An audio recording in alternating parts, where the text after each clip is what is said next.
Are you ready? Can crush us.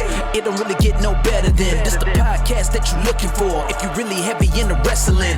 Hosted by the Mark. Energy that's so amazing. Gotta keep it entertaining. Rep the Can Crusher Nation. Yeah, you know what's going down in the ring. Lights out when you hit a ding ding. Knock 'em out like boom bada bing. Hold it down, you can crown me the king. Got a shout out to the Miz and Duke the Dumpster. We choke slamming everybody. Power driving, hit 'em with a face buster. Yeah, this the show you need and it ain't no need for waiting. Mark, hold it down for the Can Crusher Nation. All about wrestling and keep it entertaining. Can Crushers Wrestling Podcast. Time to break 'em, let's go. Yeah, Can Crushers. Yeah, Can Crushers. Let's go. I am the Rebel Rocker, Ruby Devlin, and I love Can Crushers. Never give up on your dreams. Love you. Mwah. Woo!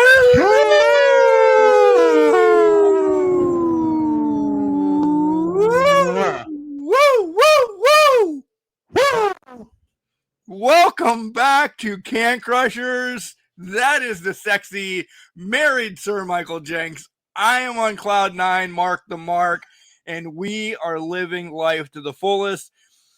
We have announcements. You can see one of them in the thumbnail. We are just so pumped. Listen, I know it's been 3 weeks. 2 of the weeks were Jenks' fault. Last week was mine because I forgot graduation fell on one of the recording days. Minor detail. And we've been sitting on the thumbnail for about a couple of weeks, but I couldn't do it without you being here, sir. I fucking love you. I'm so excited to be back to talking wrestling. I love you. Back, excited to be back. I'm glad you waited because I wanted to be a part of this. So I would be like, oh my god, this asshole. Now I gotta upload this new image to get new Can Crushers team going on college football. Whenever I get that working on my computer, but it's so beautiful. We need to get this on new merch. We need to get this on merch. We got to redo our merch. We got a bunch of stuff we got to do with this. And I have a week to be able to do that. Our social media's got to be updated. This is going to be so. Hey, the old logo now is going to become rare. So it is. So you can buy go it to up. CrowdMade right now. Buy it up. Buy what's out there, and then the new logo will be out there pretty soon. Doesn't want us on your chesticles? Seriously, look at this freaking logo, guys. This is the best logo. Look at ever. Look at, you can't deny us. Mark the Mark and Sir Michael Jenks on your chest. Come on, get with all it. Up in it. Get a coffee mug. Drink your coffee with us every morning. Right, that's perfect. I can't wait till this is on a tank. I might buy my first tank in my life. A nice wife beater with us on it. You know what? I think that'll be perfect. Good way to show off the guns, impress some people. Just stand out in the crowd and show off those lovely tattoos that you have. I do have lovely tattoos. You do have lovely tattoos. You don't knock the tattoos. People love my tattoos. I agree. Far and wide. Everybody loves your tattoos. So non-wrestling fans love my tattoos, sir. I don't disagree with that. How you been? I've been fucking phenomenal. Things are just. Remember when John Fry had the year of 2010 or whatever the hell year it was? This 2025 is turning a boot. Apparently. Year of Mark. It's gonna be the year of Mark here. Love it. Yeah. Things are rocking and rolling over here. I've been, like I said, on cloud nine for like 3 weeks of just doing cool things, and the son's graduation was awesome. I'm a rock star. I'm recognized places, and that's hometown. It's still rock star status. It is. Nothing compares to what your life-changing events, though, since we've last heard these sexy, sultry voices. Listen, I've been having a fantastic time over here. It's been pretty awesome. Got married, had a honeymoon, saw flames shooting out of a volcano from my hotel room when I was on the honeymoon. Might have been at a mini golf course, but hey. Did you see Darby Allin climbing Everest then, or where the hell did you guys actually honestly go? I was hoping to just see Darby just shoot out of the top of it, just kind of skateboarding, but we didn't go. We went to Niagara Falls, had a lovely time on the American side, but apparently on the Canadian side, there's a place called Clifton Hills or something like that has a volcano that shoots fire out of it, and it's a mini golf course. And I'm like, well, we're going back in fall time to do that, so that'll be happening at some point. Nice little weekend getaway. Maybe I can get somebody here to go mini golfing with me. Yeah. I'm sure you'll find somebody quickly to go with you. Play mini golf. Is it worth? Is it worth it? I'll let you know. I'm doing it, so I'll let you know soon. We'll throw you on that adventure first, and then maybe spring next year we'll circle back around to me. Exactly. We'll just bring it full circle. It's just what we do here. Moochie would go with me. I think he would definitely go with you. Do I want him to go with me? That's a good time. It is a good time. You don't know what he's going to do in a foreign country. I saw it. So here's the thing. Bail, though. Can I just leave him if he does something and come back? You just pray that his jokes pay off. Miracles have happened before. I mean, there's a miracle on ice. The Bourbon Street miracle. Miracles have happened. I'll tell you this: I have gone to a foreign country with him, but it was in 8th grade, so he was kind of tame back then. So I'm assuming he's a father, so he might be okay. I still think he's uncouth sometimes. Yeah, well, that's fair. That's so fancy words too. Now look at this. It's gone 3 weeks. He's learning new vocabulary. It's right? The source over here. You know, things happen. I learned how to read now as well. Well, it's because you got a new phone. Your phone's not broken. You got your finger everywhere. But yeah, this phone is. People tell me all like the iPhones are essentially Madden, copy and paste. I don't know. This one's a little bit smarter than me. Like, a lot of stuff smarter than me. Shut up, No. But this one does things that I'm like, I don't even know how I got to there. Which one is that? The brand. Oh, the brand new one? Of course. Yeah. Yeah. I'm Ethan that I'm going to get a 15. No, I get the 16 plus max oversized. You're on the account. You get whatever one you want. You're the one on the account. Right. I got my 13 and I'm just going to live and die by it. Does everything I need to do. I was going to do that with the same one, but I decided to kill it months ago. So I had to do what I had to do. Being a rock star now. You're everywhere. You got pictures everywhere. You know, there's pictures places. There's pictures places. So yeah. We're happy to be back.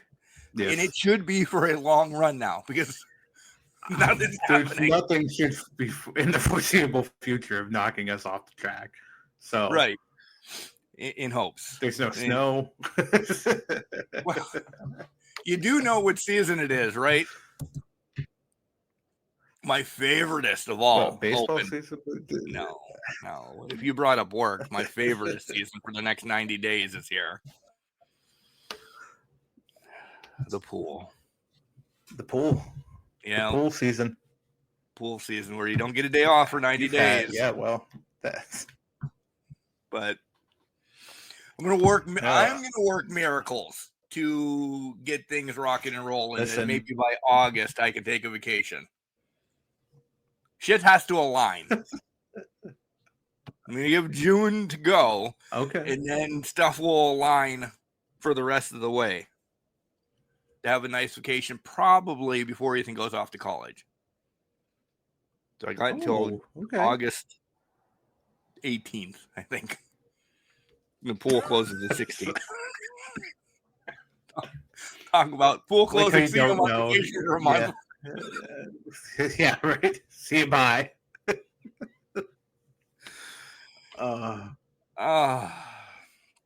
So everything's been great across the board, guys. We really have. I've been throwing in some of the spotlights that I've had in the hopper pre-recorded to have them set up to drop when they needed to.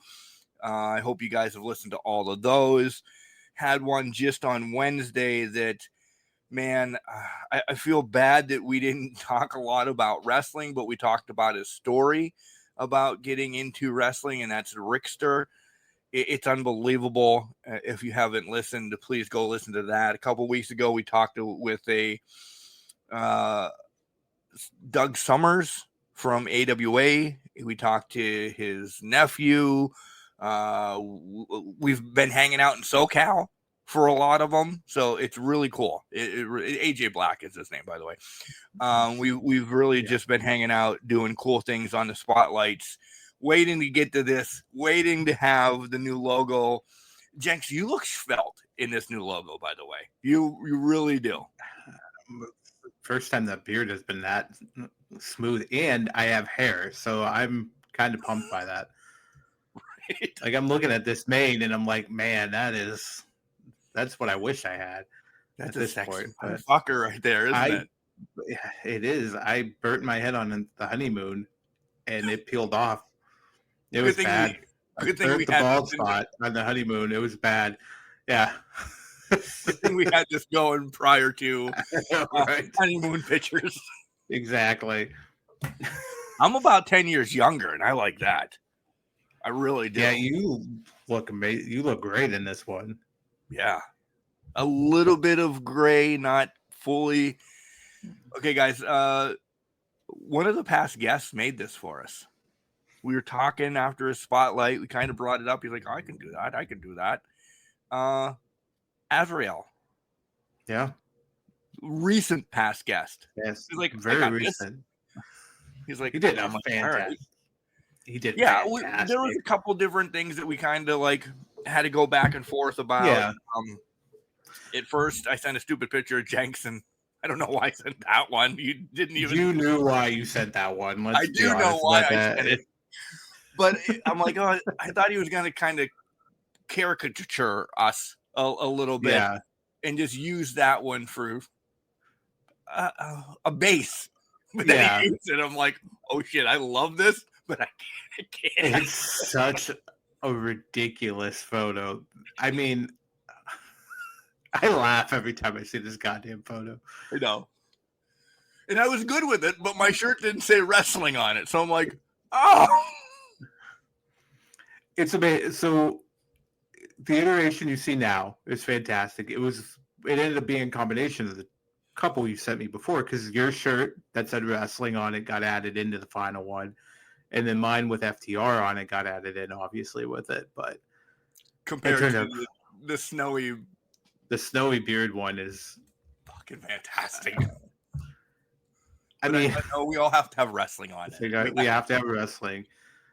Maybe that one makes it into a thumbnail at some point, just for your guys' viewing pleasure. But we'll see. Maybe it's a hidden shirt. Maybe it's a hidden shirt. Maybe. I really wanted to put the Yeet glasses in it too. That would have been fantastic. Like, we have to look professional sometimes. So yeah, we're an upcoming podcast. Yeah, we are. We have to do. We are. Do good things. Yeah, We're doing a lot here. We are. We really are. Jenks, I'll tell you. I think I'm pre-ordering College 26. There's a lot more cooler things. I like some of the things they added. I think of them right now? No, but I like some of the stuff that they added. They kind of did some more with the recruiting, so I'm intrigued by that. I haven't pulled the trigger yet, Jenks. I can pre-order it an hour before and still get it. Yeah. As of right now, I'm thinking I'm gonna. So when you asked me a couple weeks ago, did I start the new league? I said no, because I already had it in my thoughts that I'm like, I think I need to. And you're looking at me upset. So after I saw everything, I'm not upset at you because I'm gonna do it. I might pull the trigger on it too. Can you hear? Can you see me? I can hear you. There I it was is. clapping All for right. you. Because listen, they've added so many things. Real coaches. What was it? The bands are playing real life music. They're adding more of that atmosphere into it. Road to Glory has high school, and then there's a hat ceremony, and it just looks like it's going to be fucking amazing. There's the explicit for the episode. It's just going to be.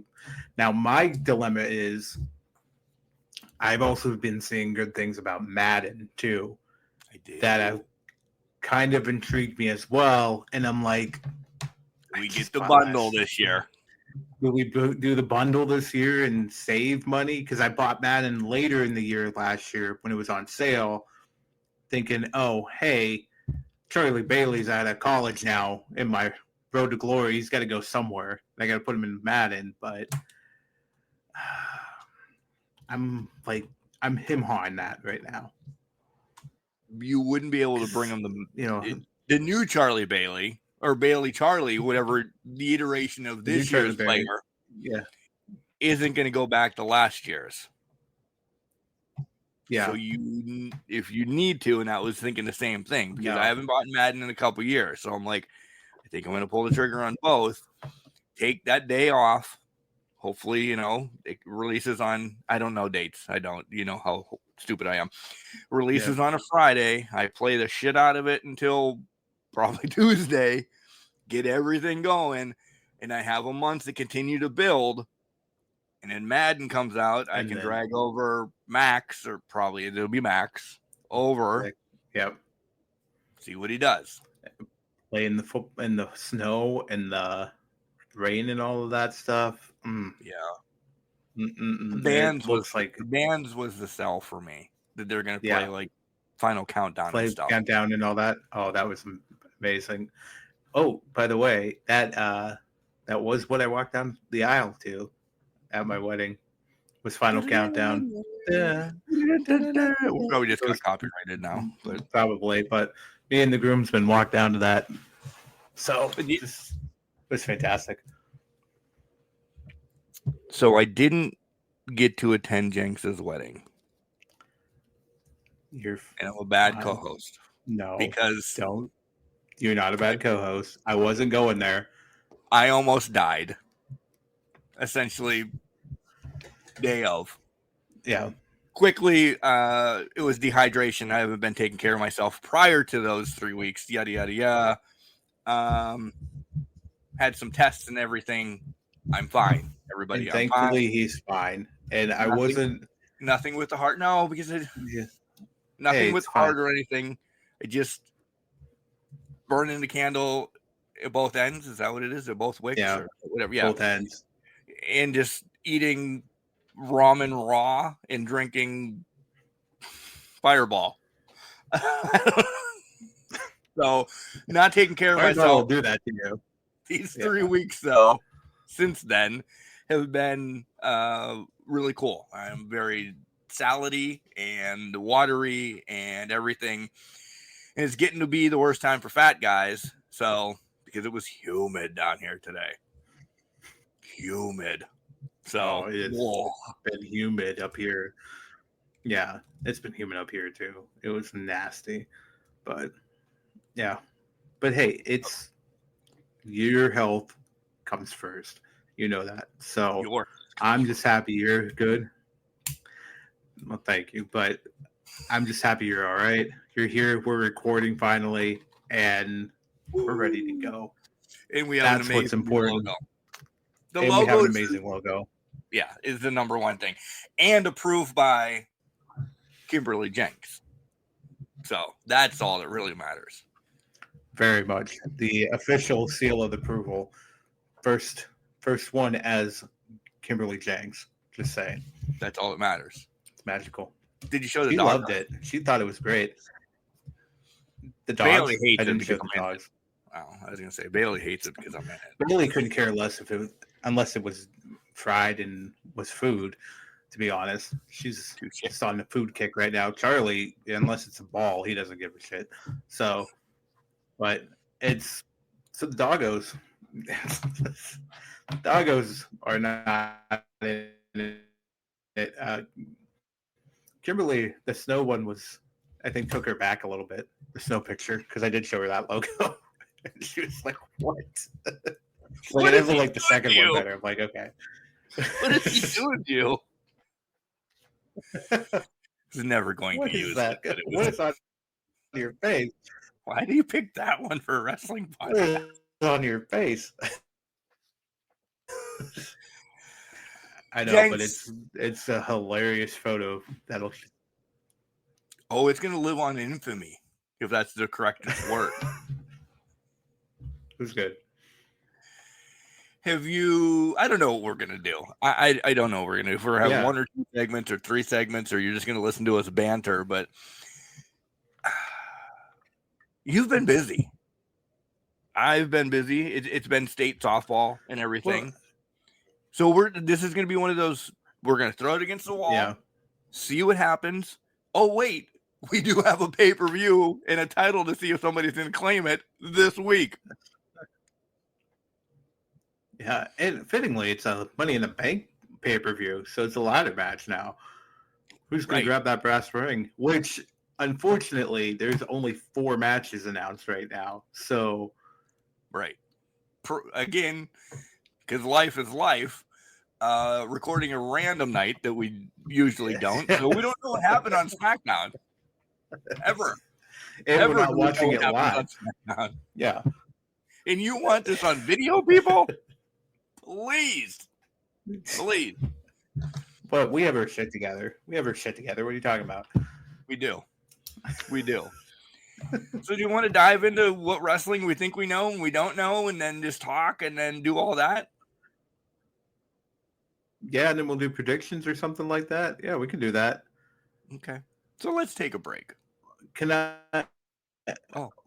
take a break. We'll come back and... Well, you said let's take a break. Well, I thought you were going to say, do you want to do sponsors or anything first? Do you forget that we say, hey, don't forget? I was just waiting for you. I didn't know what you were going to say. No, I did not forget that. You froze, and then I thought you were going to say something, so I'm like, wait a minute, now I got to wait. And then it was like, so I'm playing the freezing game over here with you. What's happening with you? I don't know. That's why you should have kept the beard picture.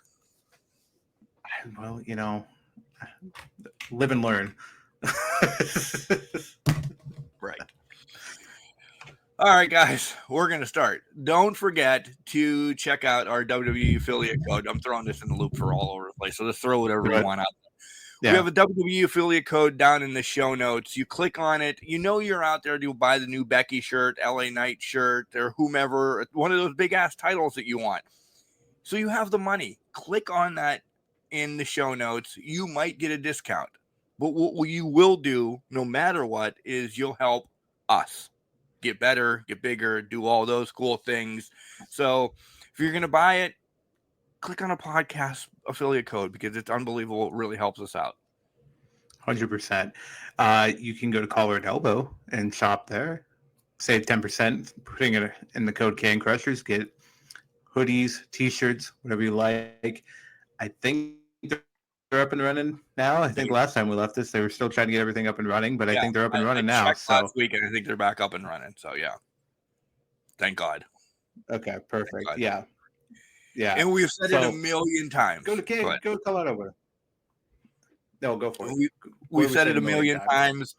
Right now is your time to get any of the old logo. I think I'm going to be able to leave some of them on there, maybe a hoodie and a shirt, but in the near weeks, you're going to be able to get a hoodie, a T-shirt, a long sleeve shirt, your wife beater shirt that you want with the new logo on it so you can have us right on your chesticles. So we know you've been waiting for this one. Just go to Crowd Made, type in Can Crushers, and then this is the first time we've done this in forever, and you'll get the new Can Crushers merch out there, which helps support us as well. So thank you. Exactly. Also helping support us. You can listen to us on any platform if you want, like you're on right now. So find us on Spotify, iHeart, whatever.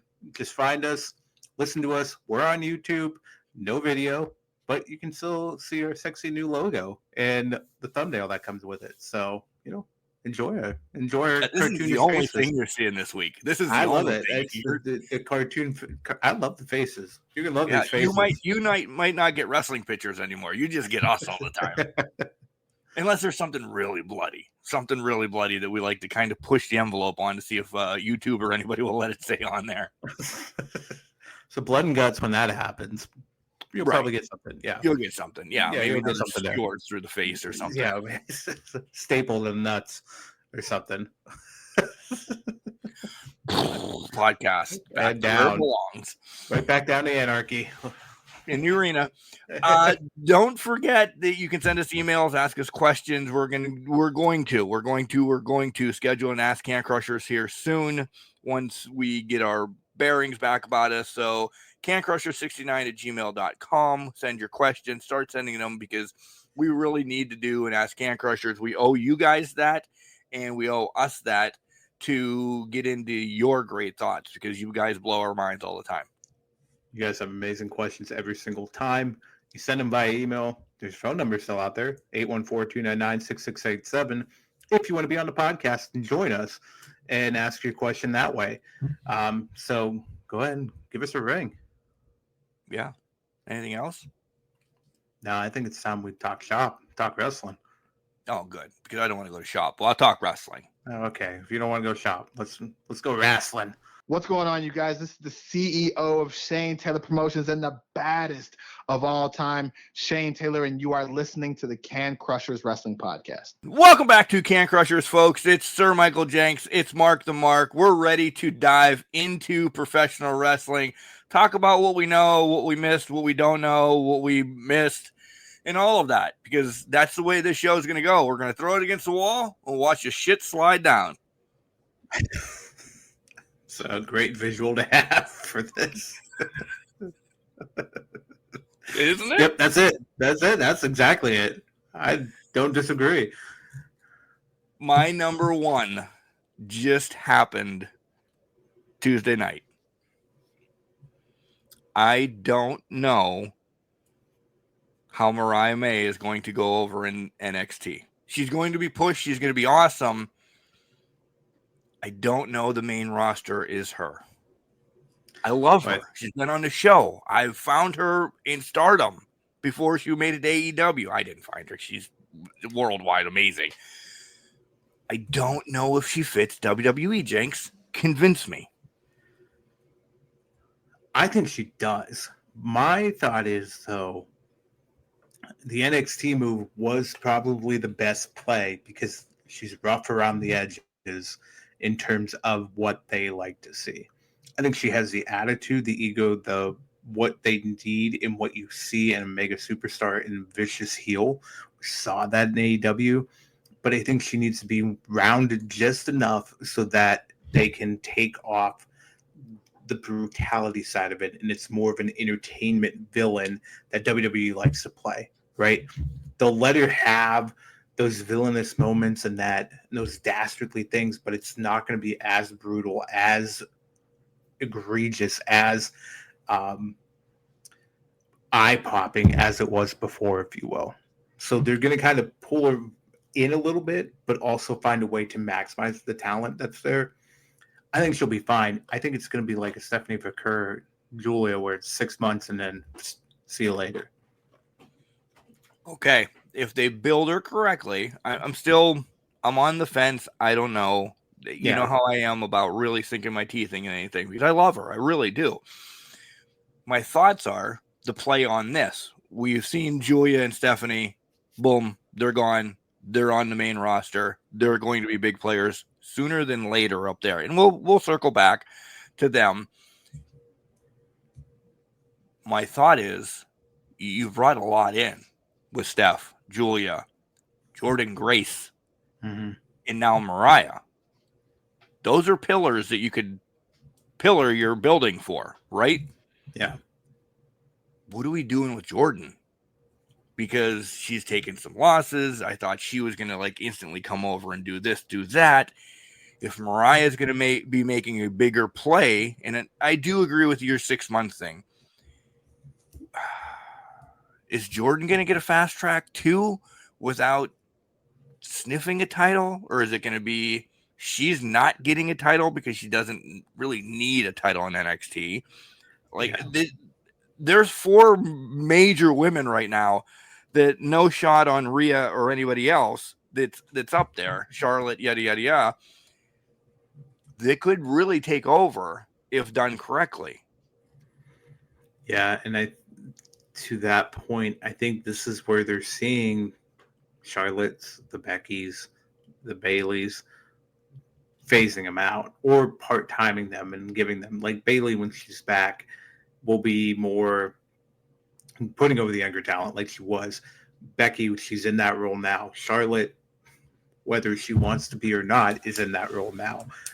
So I think for them, they're phasing them out to bring these new women in to kind of reinvigorate what the division is and as it can be. And the same with Roxanne Perez. I mean, it's the same thing. And she's going to be around a lot longer than probably half of these women that have just come into the company. Yeah, and that are there. So I think it's more or less they understand that the horsewomen are going out, and now they need to bring in those new pillars. Understand it. Agreed. We have Rhea. We have Liv. We have Lyra that are probably 3 right now. That's where I'm thinking the 4 horsewomen that we know of, Becky, Sasha, yeah, I'm not saying long in the tooth, but going to become part-timers. Are we going to see Rhea, Liv, Lyra's still champ, but are we going to see them taking a little bit of a step back then too? Asuka, I mean, there's still big players there. I think to my thought on this is maybe they do take a step back, but there's still so much there left that they are at the plateau point. They have hit that point where they're going to be at the top for a few years, and then they're going to eventually come down because you're going to have these other women come into play and be like, oh my God, we have to see her, we have to watch her, you know what I mean? This talent is coming forward. Your Rheas are going to be at the top of the game, and that's the top of the ladder. These other women have to shoot for them and try to knock them off. And that's where the difficulty is. Liv, unfortunately, is in a predicament where she's more of an easier target, I think, than what Rhea is and what Bianca is, because they know the money match is Rhea Bianca at some point at WrestleMania. Yep. They've already identified that to be the match. So until that match happens, they're going to be at the top of the mountain for a long period of time. Not saying pushing others down. No, it's just they're the top. They're at the top. Yeah. There's no one surpassing them right now in terms of the hierarchy in that division. They may not have the titles, but they're at the top of the mountain. Yeah. I'm excited for all of it. You know that. Yeah. I really am. I agree with you that I think Mariah, to circle back to that, should be a 6-monther in NXT because she's so well known. Mm-hmm. But I would be okay if Jordan gets the nod up and then Mariah runs that a la for a year to really polish and get this next whomever she's going to be called Mariah over. Yeah. Here's where I think it's going to play and where it's not going to be the case is I think they only put the title on JC to take it off of her with Mariah. Because they knew she was. They knew they knew she was signed. They knew they wanted Stephanie on the main roster. So very transitional. Hey, Jason's been here the longest. She's done a lot. She can do this. It's going to be very transitional and very much like, thanks for holding the title for this cup of coffee. Now, please go somewhere else and do something. Which, by the way, I'm so happy JCJ finally won something. I was too. I was very shocked when she won it, but I'm very happy for her that she won it. Unfortunately, I think it was just a device to kind of move them move the title, basically. Yeah, it's short term. I believe it's short term, big time. That's my number one. It's yours. So my number one, and I'm going to go to why they have done some of this restructuring and bringing in these women, is because they have to offload the payroll and remove some people. So I got to go to the releases. I got to talk about R-Truth. Carlito, who, even though he was in a comic role, Jason Raquel was still prominently featured on the show. But R-Truth getting let go, I hope to God they turn that into a storyline with Cena being like, well, he disrespected me and I talked to the boss and got him fired type deal. Like, they can play that off so well in the storyline in that. But it was essentially, these guys are getting old and they need to start offloading some contracts here. Listen, we all love R-Truth. And he's laughing to the bank from when it was him and Mella running around with the 24/7 championship until he got put through a table as Ron Cena, this, that, and the other thing. I'm a bad guy for saying this.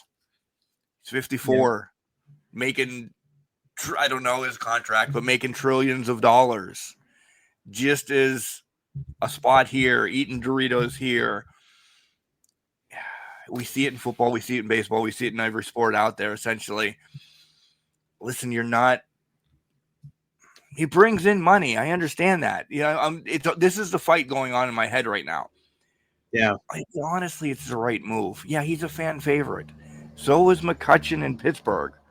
They just bad comparison there because Pittsburgh is just putrid. But it makes sense. It makes sense. Listen, R-Truth can become a WrestleCade guy, an indie guy, making trillions of dollars, showing up at, wherever, at IWC, at Rise, or any place, OCCW that we've been talking to people in SoCal, and make trillions just by being there. He's going to be fine. Yeah. He can go to TNA. He can go to... Shot is he's probably going to end up on AEW for at least a cup of coffee. Fair. My thought has always been, and when I read it, I was shocked, but I'm also reading it as this could be. If this is a storyline, this is fucking amazing. I love the storyline, and they can turn it into one if they wanted to, just because to play up Cena being a bad guy, whatever, right? That'd be fantastic to play into the heel thing. But what I will also say is maybe truly, to your point, he is 54 years old. This might have been an amicable thing, and he's saying, I want to retire. I just want to be... He probably can still go, not without a big deal, but he's also like, I'm 54 years old. I kind of just want to go right off into the sunset and do nothing right now. And had one of his biggest matches. Exactly. He had the perfect note. Maybe his last opponent was to be Cena, and that's what he wanted. And now he had that, so he's good. Like, okay, I'm good. He had that final match with Cena. My thing is, I saw this online, and I want it to happen now, is he just gets contracted by AEW for like 3 weeks, and he just shows up in the same gimmicky character. They don't refer to him as name, just call him Truth or something. Right. And he shows up and walks up to Bob and MVP and be like, where have you guys been all this time? And just just play it off. And then he disappears. Done and off perfect. Into the indies. You can just make sign checks, kiss babies, whatever he needs to do at that point. But I also think he's just probably done with it. Yeah. He's wrestled for a hell of a long time. When TNA first started, when it was really great, Ronda Truth Killings, he was an NWA champion. Yeah. He's got the accolades. He's had a great career. These last 20 have been all comic, essentially. Yeah. And good for him. Oh, yeah. And he made bank off of it. He was the last full-time wrestling Attitude Era wrestler. I mean, he was K-Quick. Yeah. In with the Road Dogg. He hung around through 2001, got let go, went to TNA, Ron the Truth, came back, and then he picked up Little Jimmy and just ran with it at that point. Yeah. You brought up Carlito. Nothing against Carlito. He's been he could be re-signed in 2 years again just to do what he did. He didn't do anything, and that's no knock on Carlito. He was there for comic relief. Yeah. Judgment Day's comic relief, and we're all seeing the implosion of all of that. So you start picking them off. They trimmed the fat. Yeah, they're trimming the fat, and the product is moving away from that more comedic kind of characters that were really prevalent when the old regime was around, and now it's more we're moving into this direction. It's just the way it is. And I know there's some argument, but they got all of these older guys still wrestling and all that. A lot of these guys are prominently featured in the main event roster, and I get it. No. Finn's over 40, Randy's over 40, Roman's 40, Cena. They're prominent fixtures in the main Raw. They are the main content of the show. Same with Punk and all that. Rollins is going to join it in 2 years, 3 years, whatever it is, soon. But they are still prevalent. They're still main eventing. They are carrying the show. These guys were $20 million contract is paid off in one city. Exactly. They're putting the butts in the seats to make it work. So there's nothing here. It's just, why are you here? Why are we still paying you $3 million to be a comedy guy? That's not the direction we want to go forward with. So, yeah, because listen, if the Abbott and Costello stick just came out right now, who's on first, this, that, and the other thing, would it be funny? How many times can you do R-Truth doing R-Truth over and over? So that's my spin. You have to go number 2 since I did one. Yeah. It's like a snake. Surprisingly, I just did number 2. Well, that was I got to go back. Oh, you wanted me to go like a draft order. Yeah, I gotcha. I was like, wait a minute. I just put number 2. Are we staying WWE or are we bouncing around? Thank you. How are we doing Thank this? you, Bailey. Are we just throwing shit and hoping for the best? Oh, yeah.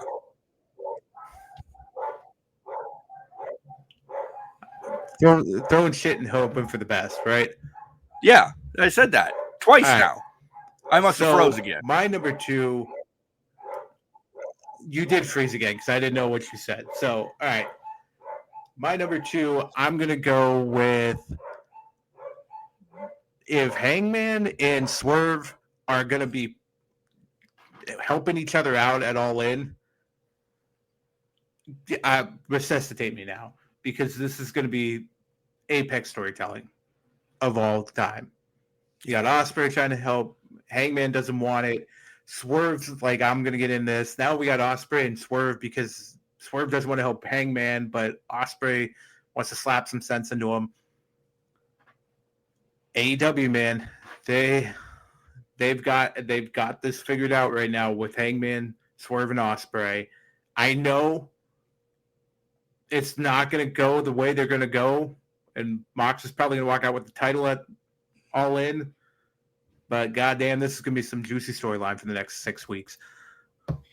It really is. And if he's going to help them out, are they going to be buddy? And are we going to, this is leading 6 months, maybe a year of, I have to kill you. Whatever one says that's the only way this can end. It was always said to me growing up, and people still say it now, wrestling is a guy's soap opera. Mm-hmm. AEW has been. This has probably been. Now we can say this. We've loved a lot of things. We loved MJF Wardlow. We loved the box and this and that. This has just been fucking epic. Like we always say, Tony needs a writer, or Tony, he picks one. And okay, here, go do that. To all the others. He's got so much into this Hangman Swerve, dragging others in now. Like Ospreay, 2 years ago, we would have never said Ospreay. Why would Ospreay be in this? No. Yeah.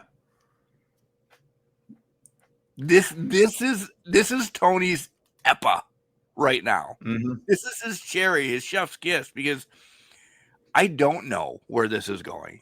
I don't think he's going to help him. I believe he's going to screw him. But I could see him helping him. I could see them being fucking tag champs at one point. And then just shitting on each other. Stealing more babies, burning more houses down, killing the babies' kids. Like, Yeah. This is Flair Steamboat, like that whole storytelling for years. Yep. And I didn't expect it from these two. And No. Heart palpitations, like you said. Yes. Yeah. I said it earlier this year on one of the podcasts we did. There's going to be tag One of the champs. few. Yeah, I know. Well, I'm they kidding. were going to be tag champs. I thought it was all in. I wouldn't be surprised if it's Full Gear or something later in the year, and it's going to be who beats the Hurt Syndicate, because the Hurt Syndicate's just been running around rampant now with MJF and that. But remember, bring this back full circle. Swerve got beat by Bob last year pretty handily at Full Gear. We haven't revisited that at all since then. So this comes around again. Hurt Syndicate's just treading water now. I think this is going to be a whole thing later this year, if not next. And that's when they win the tag titles, and then we start the ball rolling for them to kind of kill each other at All In next year or whatever it is. I was thinking like World's End, because Hurt Syndicate. Yeah.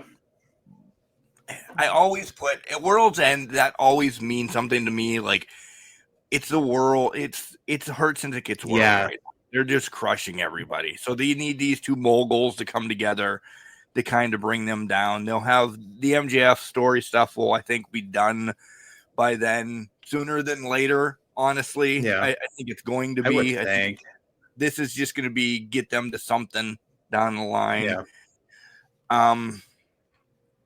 Yeah. I could see at World's End because they're becoming it right now. I still don't have them as it, but they're becoming it, even though they're champs.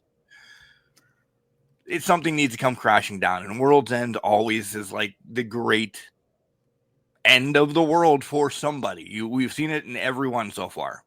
Yeah, that's true. That is true.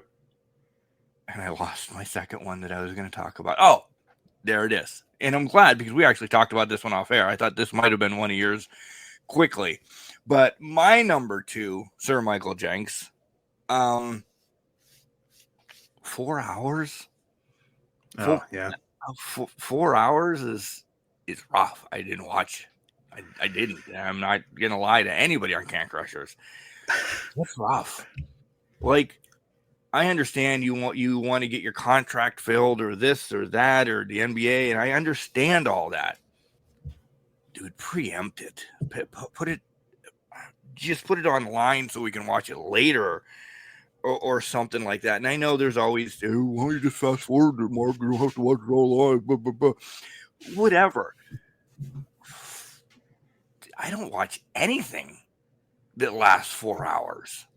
Nothing. I don't know if I can. Well, that's a lie, because if it's something binge like Temptation Island or something stupid like that on Netflix, I'm all over that. But I can break in between it and pause it and shit. But man, 4 hours of Fyter Fest, 4 hours of next week. It's going to be a thing. We've always bitched about 3 hours of Raw and 3 hours of SmackDown now. Tony, I don't think this is the battle that you want to win. Who can have the longest wrestling show? No. Absolutely not. And the problem with it is it's so disjointed, because they ran Dynamite. It had a clear ending point with Okada Omega, and then it went into Collision.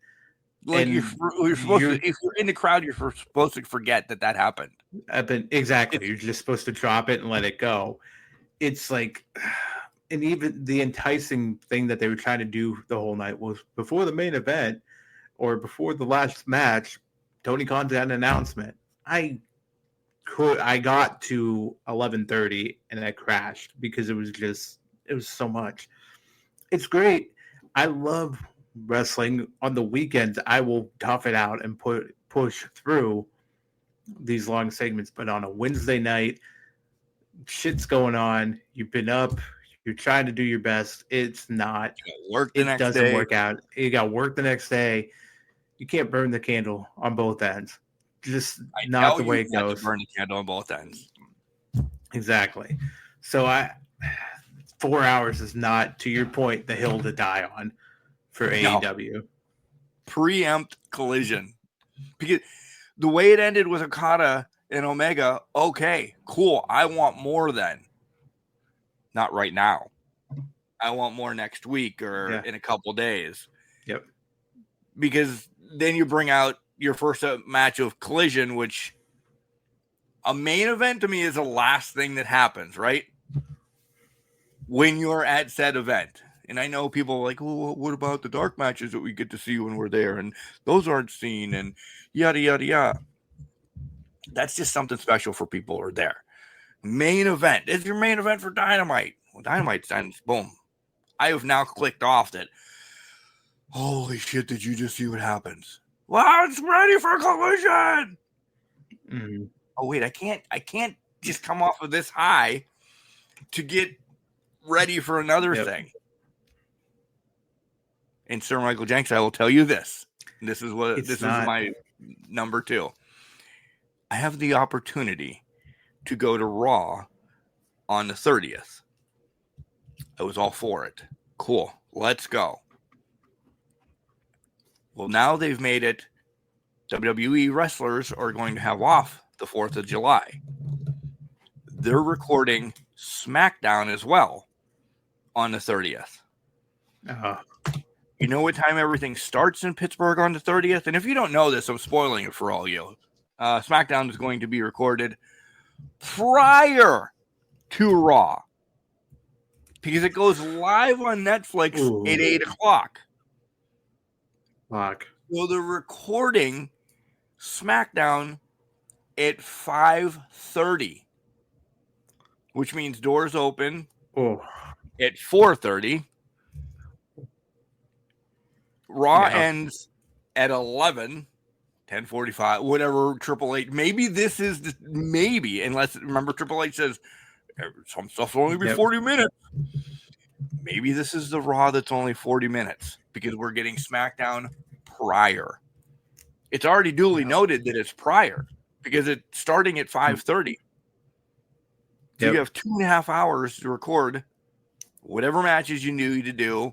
Promos can be filled in later because it's all going to be taped and edited and tossed aside until Friday. That's going to be a 6 fucking hour event. Mm-hmm. I don't know if I want to go now because it's 6 hours as well. 3 driving both ways. That's a 12-hour day. And then I could take off work. Shit only start. I only have to be there at 4:30. So what am I going to do from 5 o'clock in the morning when I'm rising, shining? Yeah. I haven't answered the question yet if I'm going or not because that's rough. Why not? Again, because we're almighty wrestlers. Why not go to Scranton or Poughkeepsie or anywhere else close on Tuesday and record it to have it for Friday? I never thought I'd be bitching about wrestling, about how much is out there. And it is now being there. And I'm like, holy shit. I'm part of the payroll today because I'm here 12 hours with all the wrestlers. And talk about them. Mm-hmm. If the doors are opening at 4:30, what the hell time do the wrestlers need to get there? 1? Yeah. Maybe earlier. Yeah, it could be earlier. Again, our promotion runs a different way here on Can Crushers, but I don't know. Do I go? I'll have a great time. It's the 11 to 4 o'clock in the morning driving home. I won't be having a great time. Right. Right. And you know what I think plays into that too? Because we had Collision here in Erie a couple years ago. We did that. That was also Ring of Honor taping afterwards. Nobody knew who half the people were. And by hour 3, the crowd was done. They were just like, oh my God, are we through this yet? What, you just don't, you get burned out so quickly. And because there's only so much energy you can give. Coaster. Yeah, 100%. But if you're gassed and if the crowd is just out of it because they already had Brody King and Claudio. This was our night. That started the night. Then it ended with Danielson and Kingston wrestling. We booked then the show with 2 great matches, right? And then in between, you sprinkle that in, FTR and House of Black going on and all that stuff. We had a fantastic Collision. And then we get into Ring of Honor. We're already past our prime at that point. Burnt. Yeah. Burnt out. We couldn't even give it. And like, there's some points where we should have been really engaged, but everybody was kind of like, holy shit, are we done yet? Can we get through this? I mean, we're not a pay-per-view crowd in Erie, but I think with Ring of Honor, you didn't know who half the players were. You were kind of behind the curve with that. And I think it hurt in the long run. Just the long shows in general, if they're not pay-per-view events that are already hyping you up in that, you kind of lose perspective on that. And you just lose energy quickly. Yep. So Tony and Triple H, that's both for you from us. 3-4 hours or 6 for June 30th Raw taping and SmackDown prior to Raw. Oh, I don't know. I don't know. So wrapping again, my third, Sir Michael Jenks. Mm-hmm. What are we doing with Becky? And I'm saying very women oriented. You notice. What are we doing with Becky? And I know it kind of fits in the same mode that I talked about with Mariah and everything, and them on the shelf and them being pushed aside. Why not give her the title and boost Lyra then? Because that's what I was thinking they were going to do. They're going to give back that IC title.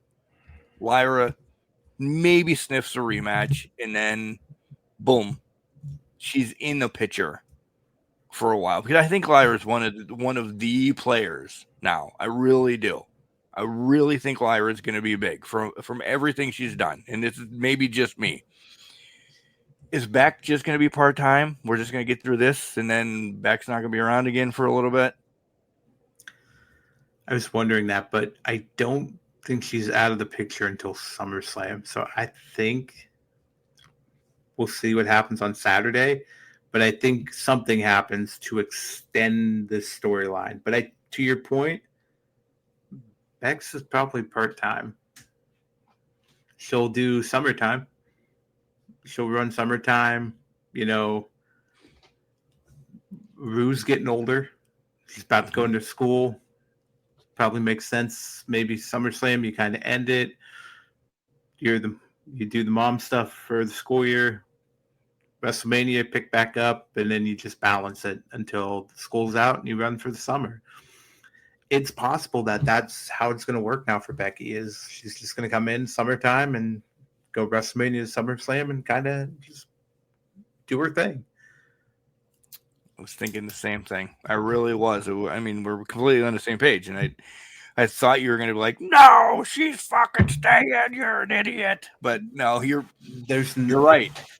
I think that was a major part of her contract. I really do. And it was when she brought her daughter when they won the tag titles is when this question actually came to me.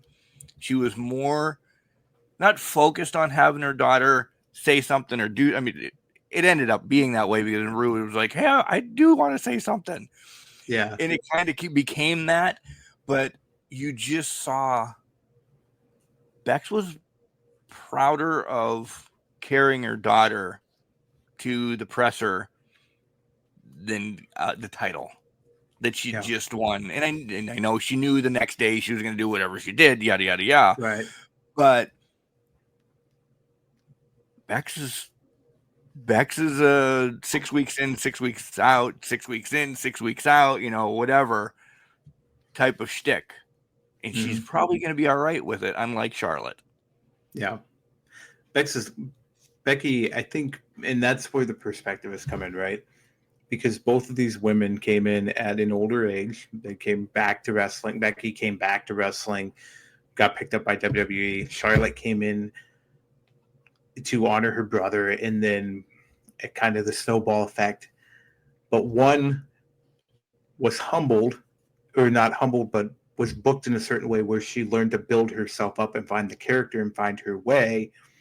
The other was instantly put on a pedestal and kind of comes from the family where that ego hangs out. That ego is there, which, by the way, he is crashing spectacularly on social media.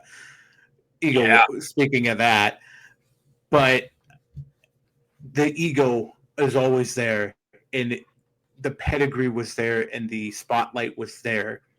So I think you're seeing where we're coming down on the tail end of the career.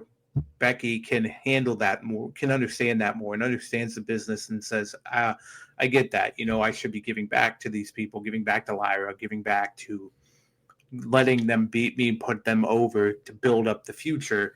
The other one is hanging on to every thread of, I'll call it relevancy at this point, where if she's not in control, she doesn't want a part of it. It's the way it's coming off, in the way things are playing out. It's all about ego. And if you're willing to let go of the ego for the greater good, you're going to go a lot farther than sitting down and just letting that run rickshaw over everything. Yeah.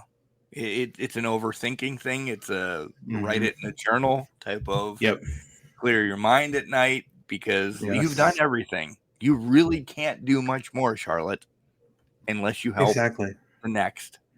Yeah. And to Charlotte right now, I think she's more focused on getting 18 than she is anything else. And I think WWE is not focused on that, because they just did it with Cena to get him 17. I don't think they are either. I really don't. I don't think it's not hers anymore. It's not. Yeah, she is. She's always been a WWE product, so to speak, unlike others that, but I don't think I don't want anybody to be sniffing that 18, that 19, that for a while, because it's Cena's and he deserves it for a long time for what he's done. That accomplishment will never be touched in our lifetime and in about 3 generations' lifetimes. That's how it should hold. Flair did it, and it took 24 years for Cena to eclipse that mark. I don't think it should be touched for ages. And honestly, you would have to start the person at early 20s. Now, and you'd have to now. I don't want Austin Theories to get it, or Yeah, they would be an early 20s start now, and then build yourself up. Listen, the only person that I thought could have a shot at this, even if they left one company, went to WWE, was MJF, and he is not anywhere close to ever doing that ever again. So, okay, that's out of the picture. Is there another player to be involved? And I'll tell you right now, I don't think that player exists at any company that's currently wrestling. Whoever that individual is may not even be born yet. and you brought up MJF because that was going to be one that I'd be counter. MJF in his life, I think, might get to 10. Yeah. Okay. Because his will all be lengthy. Yeah. When he gets them, they're going to be a long. Not everyone. You're going to get one that's maybe a month or this or that, but most of his are going to be when he's got a long time to tell this major story, and he's going to have it for another year, or he's going to have, none of them are going to be short. None of them. Yeah. So. Yeah, 100%. And so that's the predicament he's in. That's the balance you have to have here is how well can you tell a story versus how well can you wrestle in the ring and how well do you capture an audience. Cena, one of his title reigns was cut short at 360, 70 days, whatever it ended up being. And there was, at the time, from what I understand, there was no plan to take the title off of him. He was probably going to give Hogan a run for his money at that point, but he got injured. So what you saw with Roman in the 2020s to 2024 is probably what Cena was going to do from 2006 to 2010, 11, 12, whatever it was. So Cena wouldn't have half his titles because of that. If he didn't get injured for 4 months and then have the miraculous return in 2008. I think that's a key distinction. I don't think they ever planned to take it off of him. I believe. Well, that makes me think of this, and let me get this out of my brain then. Yeah. What means more, the days that you've held the title, or how many times you've held the title? I say the days. I do too.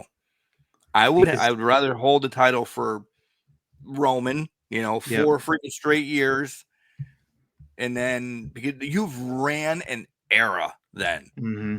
Yep. Compared to no shot on Cena or anything, but cool. He's had it 16 times this year alone. Charlotte Flair, that just means that's just quick. That's just, we have stories to tell. We need to get other people in and out of here, build them up, da-da-da-da-da.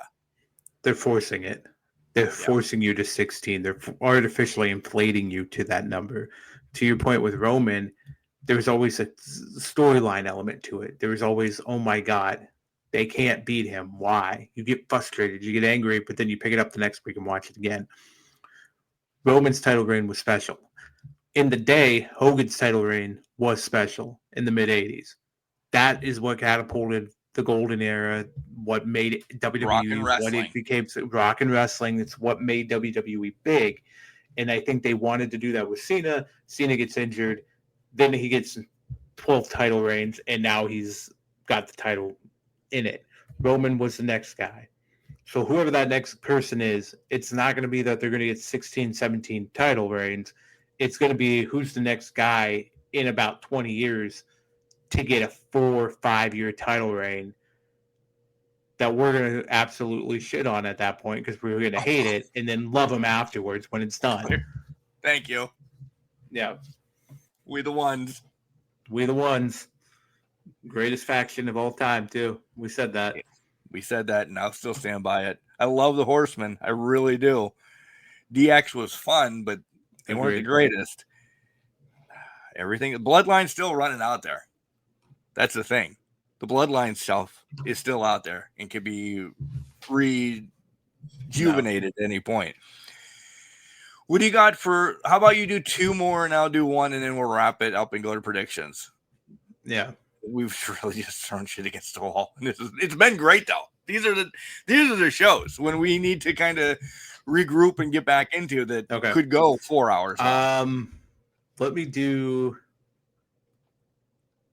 We have it's kind of. This is great. Let's throw it out there. I don't think we talked much or had the opportunity to talk much about the AAA. We're moving into Worlds Collide this weekend.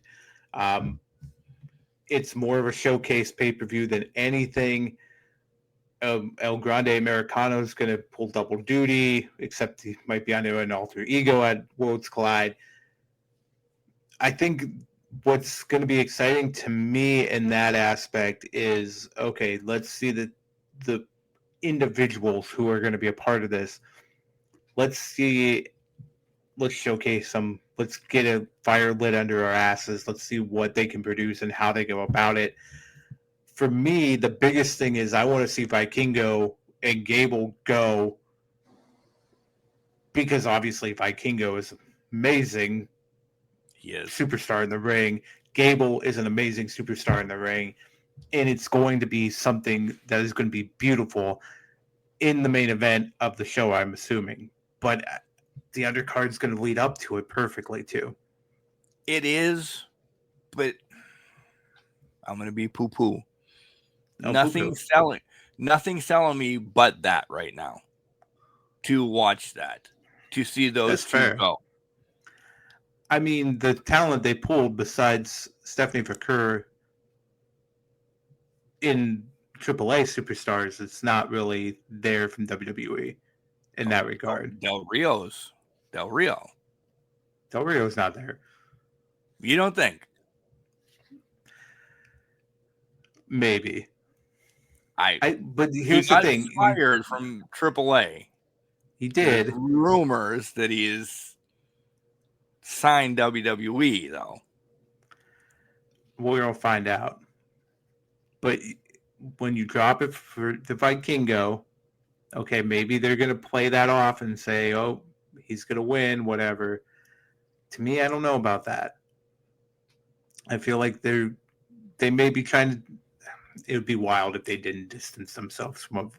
I completely agree. I completely agree with you, Jenks. But we're talking about it. I brought it up. Others are talking about it. What is the best way? Nothing against Vikingo and Gable, because we love them both for what they're going to showcase. But is that grabbing Joe Smith down the street that doesn't know anything about AAA, but he does remember Alberto Del Rio from WWE 2010, him and Mike Schnell coming out. The hell was his name? Brutus Clay. No. Wait. You're talking Roberto Rodriguez. Yes. Okay. I went to the muscle part of that big muscle. No, I was talking Greg Gagne's analogy. Listen, this is the shit that sits in my head. I don't remember birthdays or anything else, but from 2010, I can remember. Remember the good times. What I will maybe, but also in my blood, I feel like they're just doing the showcase show right now. Showcase, that's what's going to happen at AAA. If something wild like that's going to happen, it's going to be in Money in the Bank, right? Yeah. Outside of that, I don't know. I don't know what direction they're going to try to go with this. I'm hopeful they don't go down the Del Rio path. Me too. I want distance because it's out there. Any wrestling fan knows of so much. Yeah. I would imagine TKO, not even WWE, would imagine TKO wants nothing to do with that. Yes. You stay away from it. He should be on the blackballed like Velveteen Dream is. You've crossed the line. There's things that you have done. You do not touch that. You do not go near it. Agreed. Do you have one more? Yeah, I'll go one more. I'm going to jump to AEW. I'll shout it out. We haven't talked about her much. Timeless. Toni Storm, Mercedes Moné. Fireworks happened. I think I stole Mark's. Fireworks have happened. They have lit a fire under this whole rivalry and really kickstarted it from the Owen. This is peak television for AEW. We talked about Hangman Swerve being the coup de grace, the big thing, the Tony Khan's big thing. Number 2 pushing number 1 is Toni Storm, and just now this whole rivalry. This is the big women's match of the pay-per-view, and it's going to be stealing the show probably when it finally happens at All In. I'm on record for saying, as much I love Sasha, I love Mercedes, I love her, okay, and I love Toni Storm. It was like, man, Sasha doesn't need it, Mercedes doesn't need this, I don't know what we're gonna do with it. I was kind of back and forth. We knew Monet was going to win when she was put in, when she was a title collector. She lost one, but she just got the Owen. I will truly believe she is going to be the one that takes it from Toni, now that at one point we had a trilogy going along with Mariah, that we were going to get through this to get to Mariah one more time. Something was going to happen, that Mercedes didn't look bad in the match. She almost had the title won, but Mariah gets involved. Yada, yada, yada. And I'm like, whatever. We'll get back to Mariah and Toni, which we wanted. Well, it's not going to happen now. Mm-hmm. So they had to pivot, and they fucking pivoted. Now, I'm excited for all of All In. I am. I think everything's going to shape up to be amazing, from Okada Omega, this and that. Yeah. I was still worried until recently, and I'm like, it's going to be a match. It's going to be good. There's a fucking story in it now. You've got me. I'm like, oh.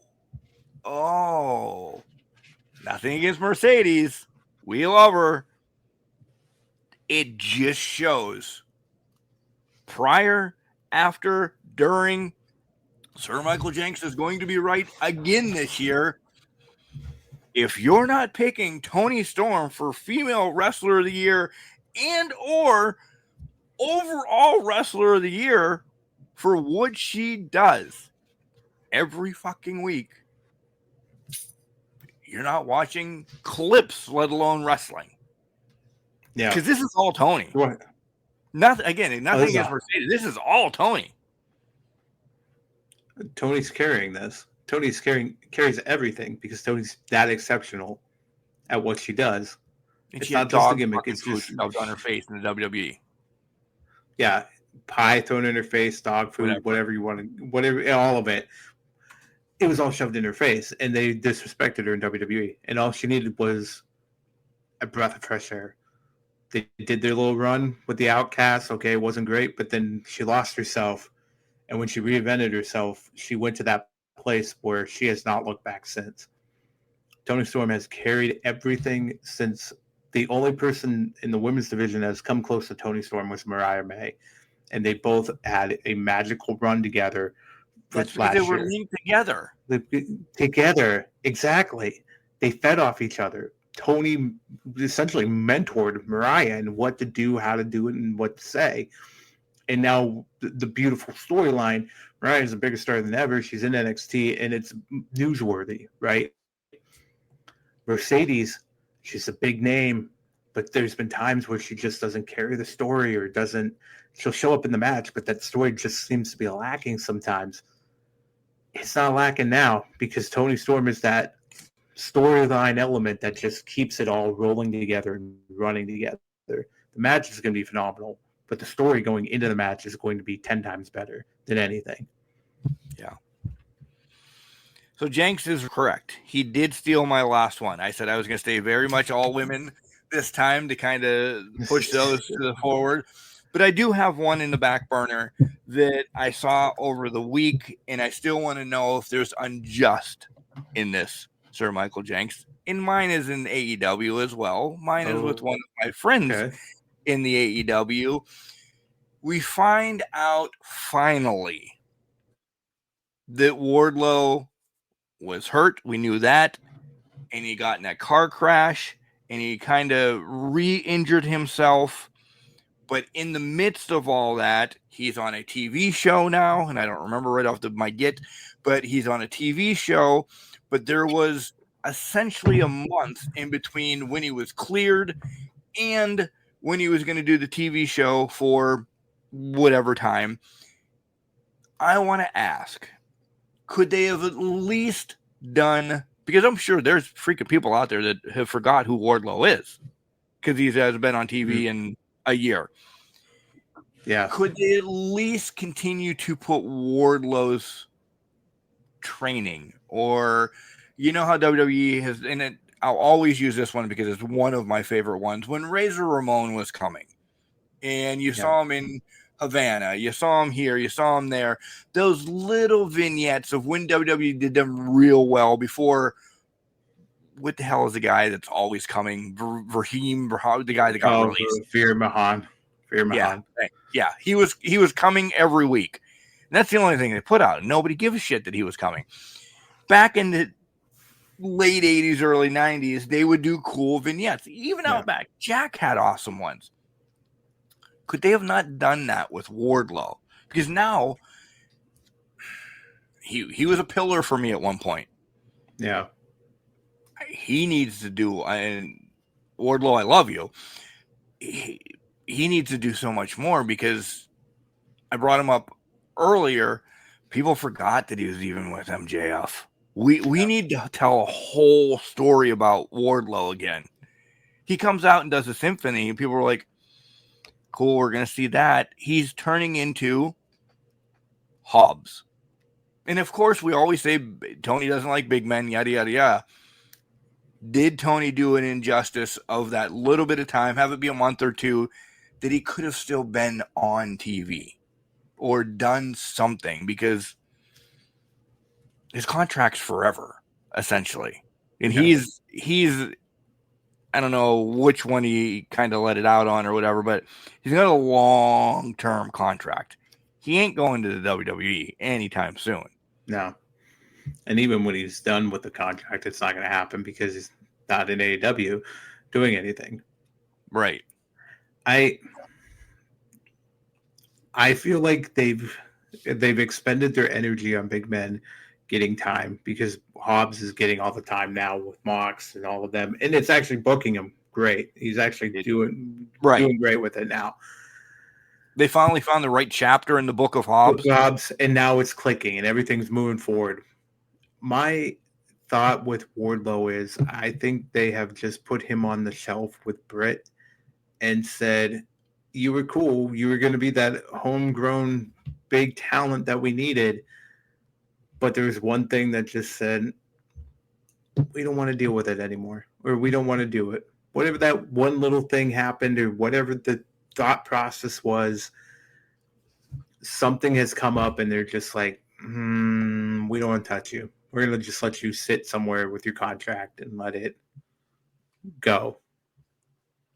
That's just how it comes across, because he was so talented. He had the symphonies. He's a big man that can fly. He can flip. When he destroyed MJF, it was like, holy shit, this is great. It made us think MJF was leaving AEW. He was so disgruntled, da-da-da-da-da. But now it's just like, what has Wardlow done to fall out of the graces of the company?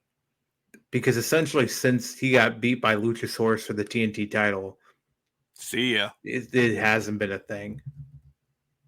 And that's sad, because you said it, I said it. He was homegrown. He was going to be, and I think being booked that way, of such a huge talent from the indies, when I put that on air quote, up to, the mega AEW. My other thought is, Jenks, is Tony overspent on so many. Miro and this and that and all of these people that he brought in. His roster is way too big. And would he rather have, and I don't know numbers, I'm just throwing fabricated numbers out, folks. I'd rather have a guy making $100,000 pissed at me than a guy making $3 million pissed at me and has so much more. So I'm going to cater to this guy. It didn't work. I can bring in another $3 million guy. I'm still paying this guy $100,000. This one's on Tony for me, Jenks. This one's really on Tony because that match with Cody Rhodes in the cage made Wardlow. Yep.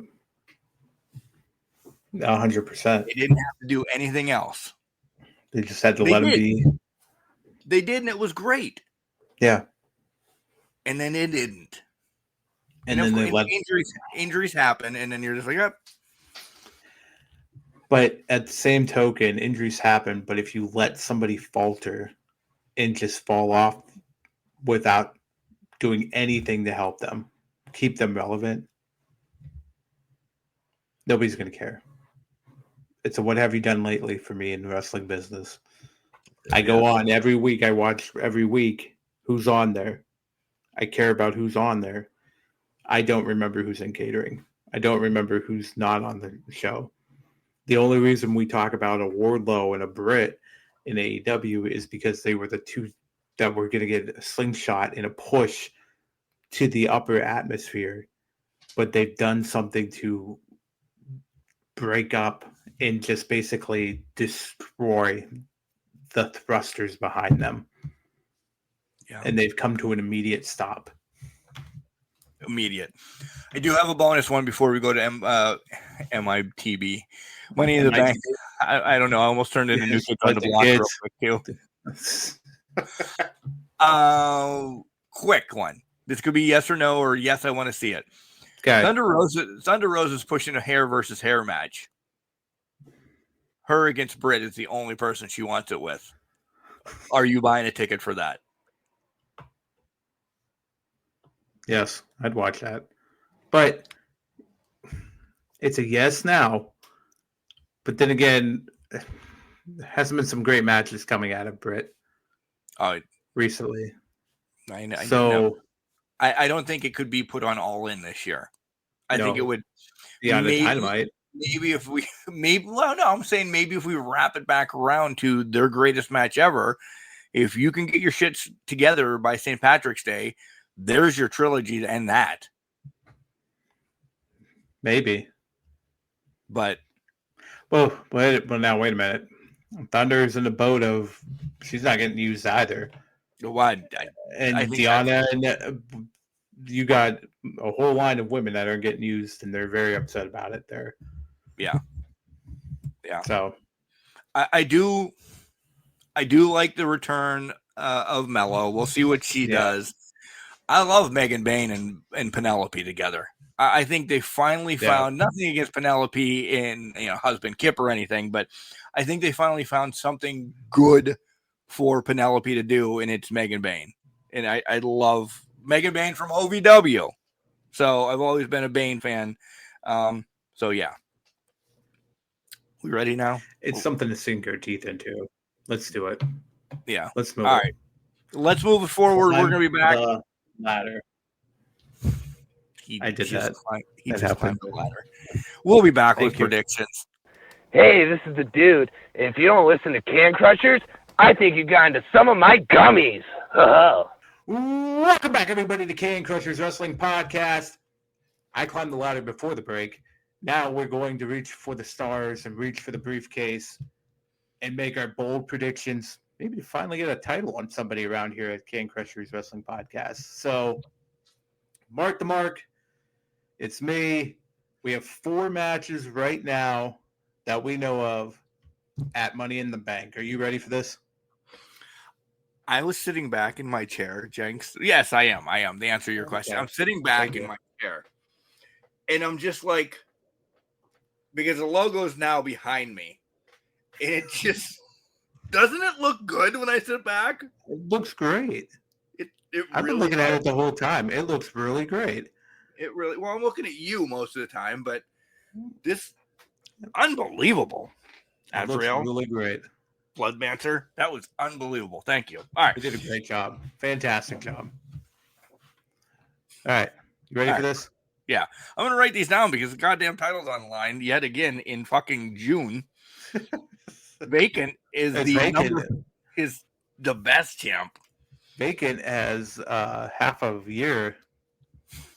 Basically, he's running wild. He's running wild. He's on a Hulk Hogan run right now. Roman Reigns run. let's start with the women's IC title match. Becky versus Lyra. You go first. I'm taking Lyra again. I really am. I'm taking Lyra again.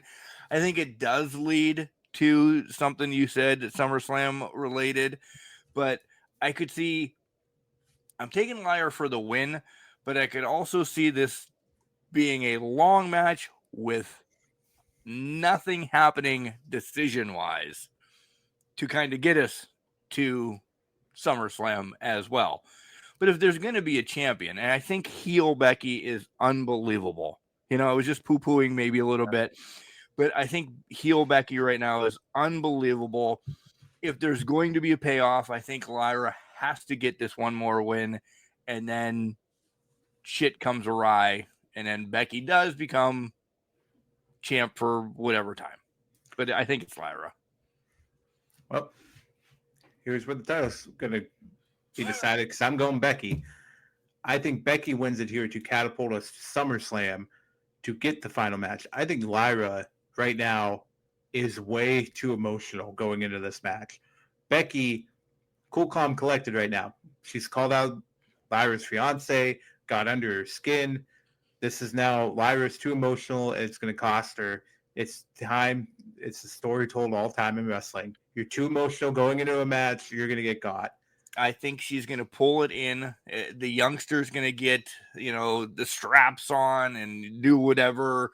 She's going to talk to somebody else prior. Who knows? I'm making this up right now. But she's going to have a Zen moment and not be a cry party pants. Cry party pants. That's fair.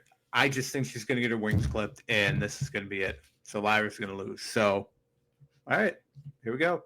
And I'm okay with Beck winning. I really am. Yeah. I'd like to see her get it. I do.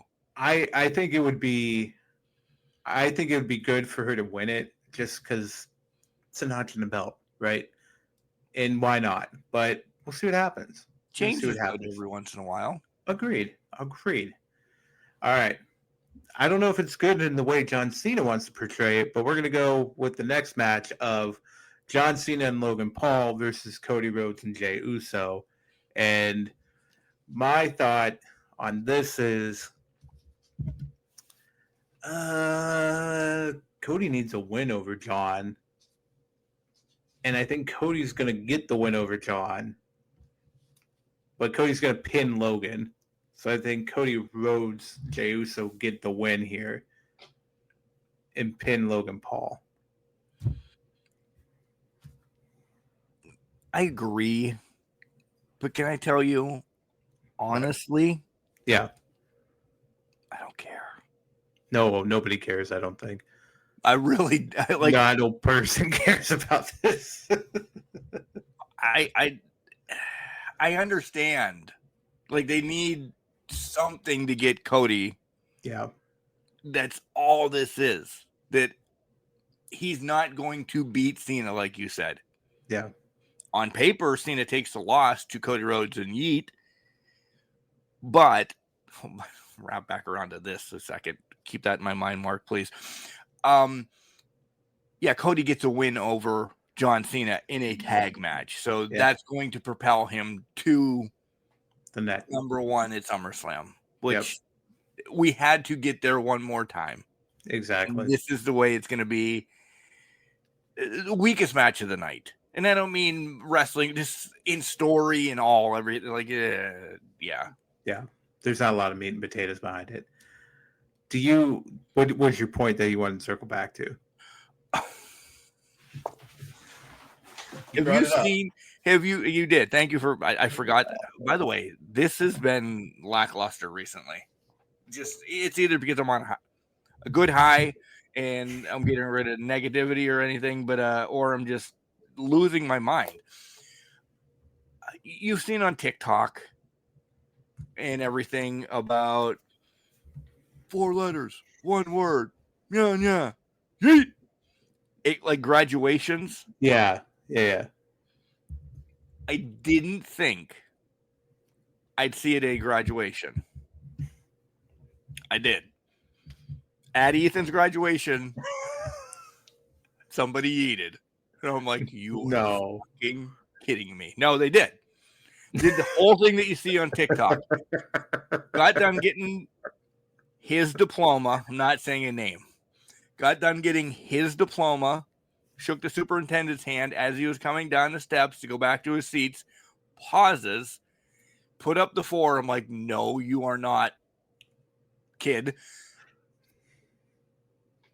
Yeet. I'm like, holy fuck. That kid understands it. He understands. He's a day one. Yeah. Me and Ric Flair that were sitting together. We're like, did he just yeet?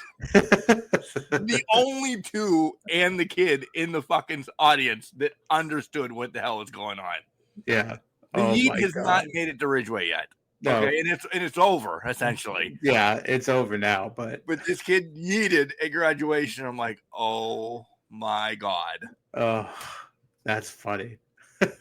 He was on my soccer team, rec soccer. Like, this kid has always been endearing, an asshole. So it fit him. Yeah. Oh, yeah. Just didn't expect him to eat at graduation. Oh, that's fantastic. Yeah. All right. Yeah, let's move on. Well, main event's already here. Let's go with probably what I'm going to assume is going to be the first match of the night. The women's Money in the Bank ladder match. Stephanie Vaquer, Alexa Bliss, Roxanne Perez. I keep wanting to say Trinity instead of Naomi. For some reason, Naomi wasn't coming into my head. Rhea Ripley, Julia. Mark, who do you have? Well, the obvious picks are really either Steph or Julia, right? You would think. You would think. The little interaction between Alexa and Tiffy, which I kind of want to talk about Tiffy for a hot second. Still love Tiffy. Has not been the greatest title run. No. Like, her buildup was so much better, and then kind of got derailed a little bit, and then kind of got back on track. I don't know. I think the cash-in is going to be really soon for the women. Yeah. I do. Oh, yeah. You do too? I'm thinking about it. I think it might be. Those are my 3. I don't see Naomi. I don't know. I could see, and I'm probably going to, because I don't know if they have a place right now. I want Steph to win. Yeah. I do. I want the Rocket flying her to the moon just because of everything Steph. Julia is amazing. I love that they're keeping them separated, essentially. Yeah. Yep. This should not happen for a couple years where they have a main event at Mania. Yeah. Alexa's the only other one who would make sense, but she's kind of weaning. I'm probably going to lose this one, and I'm going to go with my heart. I'm picking Steph because I want Steph.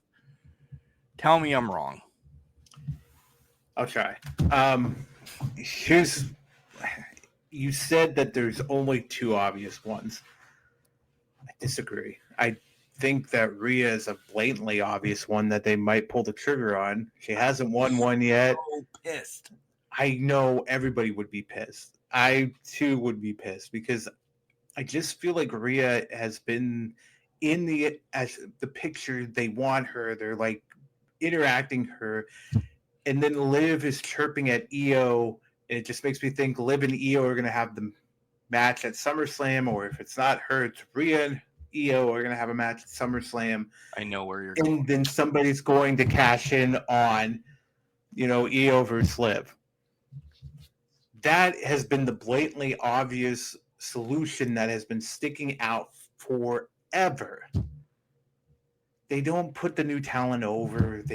Steph, Roxanne, and Julia are going to have a good showing. They're going to showcase their skills. They're going to be out there. They're going to be amazing. They're not going to win it. Alexa is going to be that one person that's, thrown around, could win, sneak in and win it. I just don't see it being the case. Naomi has done some great work with the whole Jade situation, whether you like it or not. Naomi has been building up some character and all of that. That's why it seems blatantly obvious that it's going to be Rhea. I'm going to pick Naomi, though, because I think they're pulling the trigger on Naomi, bringing this back full. Because I'm fine with that. Yes. I think at some point, Bianca will be in a title picture at some point. They need to get Naomi there because I think Bianca would be the one to take it off of Naomi. Why is she in the match? I don't think Jade's going to screw her out of the title or out of the briefcase. I think Naomi's going to be the benefit of circumstances in this. People are gunning for Rhea. Rhea is the target. That's why I think Naomi can benefit from this. I'm fine with that. What I don't want is the blatant obvious. Yeah. And I didn't want to mention Rhea. I didn't, because what you just laid out, Liv EO, SummerSlam. Mm-hmm. Liv gets the title back. Oh, but wait, who's holding the Money in the Bank briefcase? It's Rhea. So we're going to get Rhea Liv again. Once, even if she beats EO that night and then Rhea comes right out and takes it from her, it means we got 3 more months of Rhea and Liv again. Yep. It's good, but it can be too much. Right. And it's been too much for too long. If this would pause for a while, we could get it again in a year or two, and it would be okay. We'd be like, oh, shit, remember 3 years ago when they did this? Oh, yeah. Not remember when they did this last week. 100%. I want them to pull something out of their ass then. And I hope if we're both wrong and Julia wins, fantastic. Let's fucking go. Or you want to count? Even Roxy. I don't get me wrong. I love Roxy. She's right in front of me. Signed picture when she won her first championship. Love her. I don't. There's times I don't think she fits the main roster. Like, how Jason James down in NXT all the time, or Gigi was down there and got released. They never got that call up. Don't mean it, Roxy. It's going to be a hard sell for me. Roxy Rhea, Roxy Bianca at some point. Maybe because it's the NXT character that she's got, she needs to transition over and do something else on the main roster. Right. That change would just be enough to make it work. I think she needs to lose the Prodigy, essentially. Yeah. Because for me, become it. Mm-hmm. Don't become the Prodigy, just become it. Yeah. Where Steph has AAA. She's got that one match in AEW. She's done a shit ton in NXT. So she's got difference in my mind of what she's done. I don't know. Steph has the aura too around her where it's carrying itself for the main roster in that. And with AAA being this weekend. Yeah. She's showcasing on both shows. It's one of 2 stars to do that. Yeah. Or is she taken out of this and we get a surprise? I'm still going with Steph because that just actually came into my. She gets, and I'm putting the air quotes out, injured. Yeah. At AAA, can't make the Money in the Bank. Oh my God, we get a surprise there. Yeah, or something like that. If it's Charlotte, it's going to be like the equivalent of Brock Lesnar coming out and winning the contract. Oh yeah, we're gonna have the women fight for the longest time, and then all of a sudden Charlotte's gonna come out, climb. Everybody's like, "Which she's not even in the match." Grab it, and piss us all off. Exactly. So that'll probably be what happens. All right, final match of the night: the men's Money in the Bank. Go ahead. It needs to be. Yeah, Right. This needs to be bookended by the ladders. Cody Cena thing is not a main event. No, God no. That is match 2. The death match type thing. I would hope. I really do. I hope the women blow it out of the water. Mm-hmm. We get that. Becky and Lyra have a hell of a match. Yeah. And the men, listen, I want the men to top it for the first time in probably fucking 10 years. Because the women have been killing Money in the Bank and the men have not. I agreed. Here's the problem. I think you have 2 guys. Okay, here's the men's match. Solo, Seth, LA Knight, Penta, Andrade, El Grande Americano. So if this didn't have Solo in it and they put in Ray Fenix, this would, or replace LA Knight with Ray Fenix, we're eclipsing whatever the hell we've wanted to do in the last 10 years. This would take over. But it's not, because you're going to have 2 brooding guys that kind of just, Jacob Fatu, Ray Fenix, seal this thing up, right? But now you're going to have a match where it's kind of like, okay, we got to rely on Penta, El Grande, and Andrade to make this somewhat exciting. Seth is not taking big bumps. The back issue is a real thing, folks. Yeah. Seth is not taking big bumps in this. Seth is probably sitting this one out. Yeah. You know, the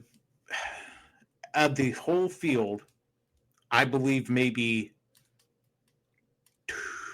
1 person has an opportunity here to win this. And it's the one that's sitting it out. It's Seth Rollins. So they're not going to go blatant with Rhea in the women's match, but they're going blatant here because this sets up him beating Jay very soon. Yep. Yes, and yes. There's going to be stupid spots in this. Listen, there could be time that we're not going to see Penta probably for 6 months after this match. He's going to be the one. Yep. 100%. We're going to be like, holy shit, he did this. Holy shit. But in the long run of it, this is going to be a forgettable Money in the Bank. Mm-hmm. Nothing against Seth. It is Seth across the board. And it's going to, get him up to Jay, get him the title for a while, for so many other things. This is going to be spot heavy. And 2 old fucking crotchety people next week are going to be like, unless they prove us wrong. Yeah, and I don't know how they are because 2 of these guys are not taking spots. So that's not taking any. I don't think Solo's going to take any. LA Knight's going to take any. Well, I was just going to say LA Knight is a borderline. I don't think he's going to take any. Did you read earlier today? Hold on. Did you read earlier today that I don't know who said it, that Triple H hates LA Knight? I didn't read that. It was something. Triple H hates LA Knight. That's why he's in the match. He doesn't care if he's around anymore. He really hasn't done anything for the business. Yada yada yada. And I'm like, what? I don't know if it was just a clickbait and I kind of fell for it, but I'm like, what are you talking about? It has to be clickbait. I mean, it's along the line with Triple H hates certain people based on who's being released, right? It's clickbait at this point. We don't know the background story between anything, but at the same token, he was his biggest supporter for the first year and a half of the regime. He was. Charlie even agrees. 45 at this point. Yeah. 48. Charlie. It's everybody's knows. LA Knight is not anymore. No. That's I didn't have any good transition out of that, but LA Knight not it. No, what is LA Knight going to do? This is now me just stirring the pot. What is he going to do from here on out? I really don't know. I don't know. If they didn't capitalize on LA Knight 2 years ago, they shouldn't capitalize on him now. Yeah. I don't know if you can anymore. Yeah. I don't think you can. Lackluster U.S. title reign. Lost to Shinsuke. Picked it up and then lost it again. It just nothing. So you think there's two obvious ones in Seth and Rhea, essentially, but nobody picked Rhea. We both picked Seth. Yep. You have Naomi. I have Steph in hopes. Yeah.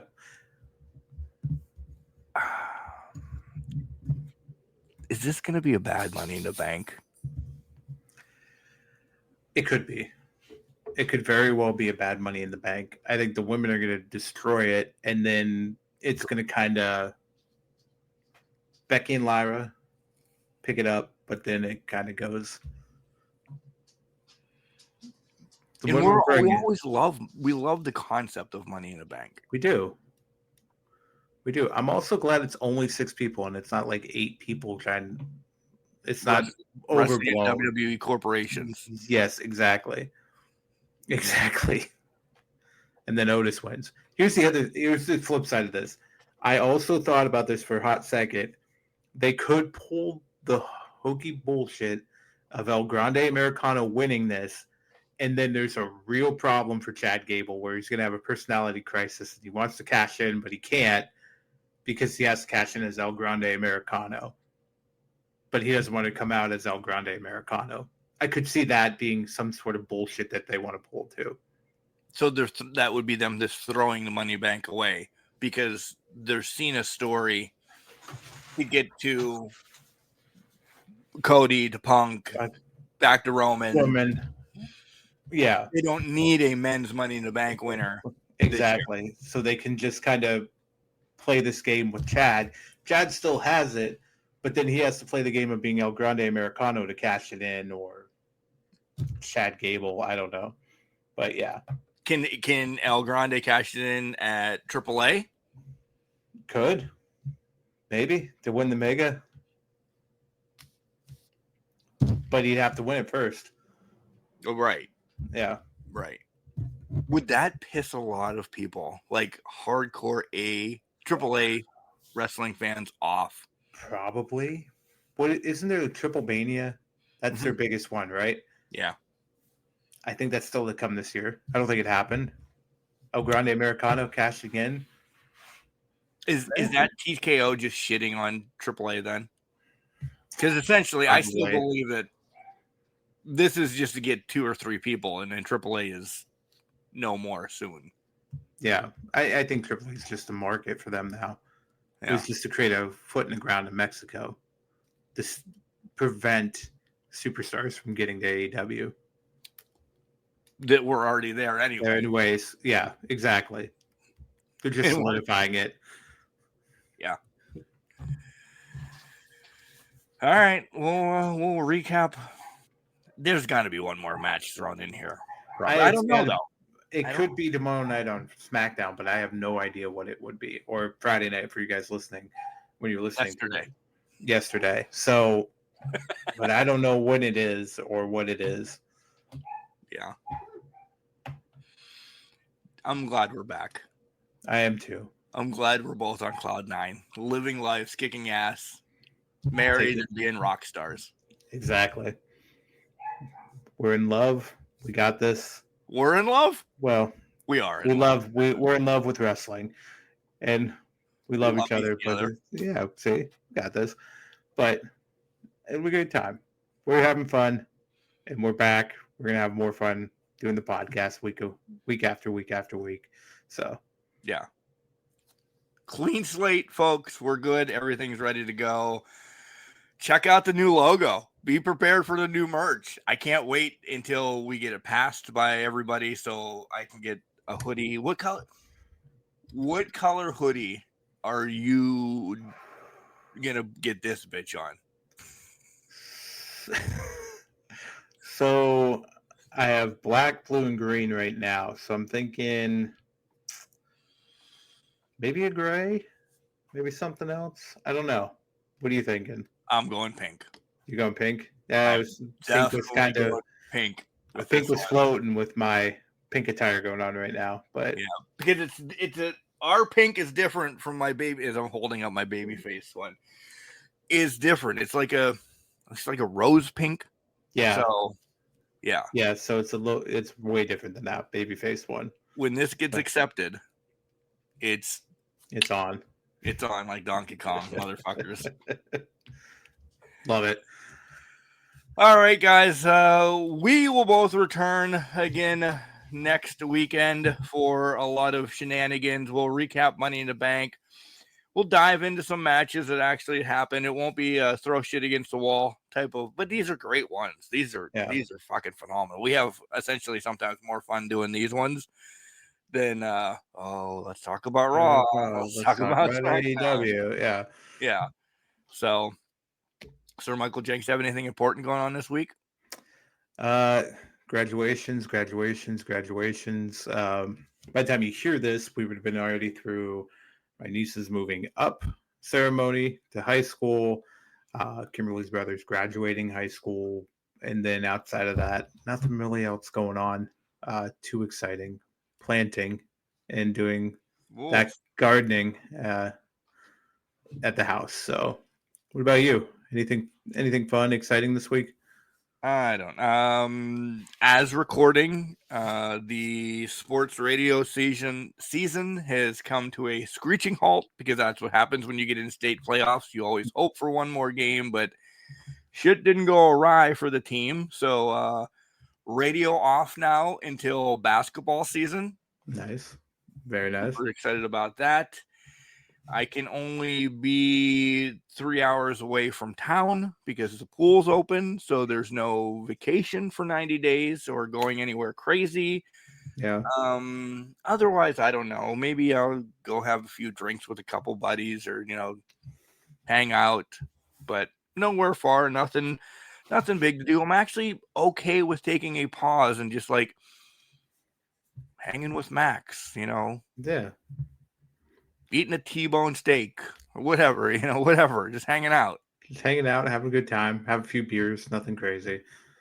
Or Irish ginger ale, which is fucking phenomenal, by the way, especially when you spill it on the floor during mid-podcast. Yes. You're creating yourself things to do over the weekend when you now. Yeah, now I have to mop the damn floors and do this and do that. But yeah, no, I'm actually a weekend of quietness would be awesome.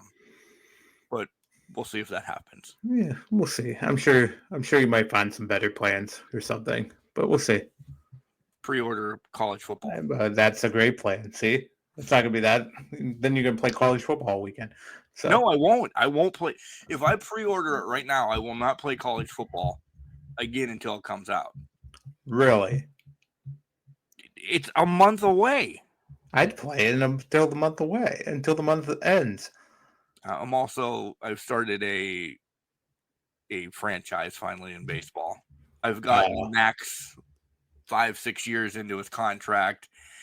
He signed a mega lucrative offer in Detroit. He's ripping it up in Detroit. I can't even give you the numbers right now. I don't remember. He's, like you said, he has broken every record in the book.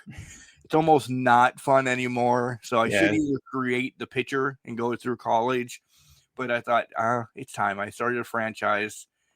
I just held the toggle down, counted to 45 with my eyes closed, and I ended up on the Cubs. Oh, so okay. I traded some people. Not that I don't like Kyle Tucker. God, that sounded Kyle. If you're a wrestling fan, I don't like you. I traded away some people. Like I wanted Torkelson on my team. Yeah, I got Torkelson. He's kind of my favorite player right now. Picked up a couple rum-dums and I'm actually playing. You are. But yeah, it's not.